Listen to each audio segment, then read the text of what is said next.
আসসালামু আলাইকুম। শুরু করে দিচ্ছি পরম করুণা অসীম দয়াল আল্লাহর নামে। আশা করি সবাই ভালো আছেন।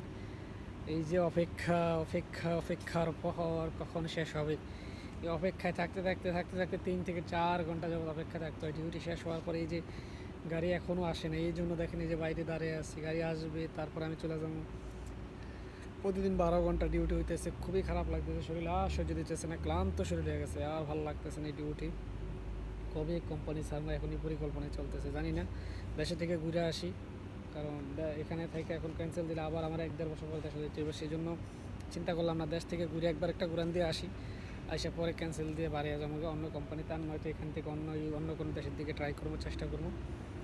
এর বাইরে কিচ্ছু না ভাই। আমি দেখলাম যে আমার শরীর আর দিতেছে না এই জায়গাতেই চাকরি করাতে, আর শরীরে দিচ্ছে না, যে প্রচণ্ড প্রেশার। এই চাকরিতে প্রচণ্ড প্রেশার হইতেছে।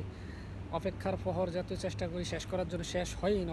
অপেক্ষার পর অনেক কঠিন অপেক্ষা।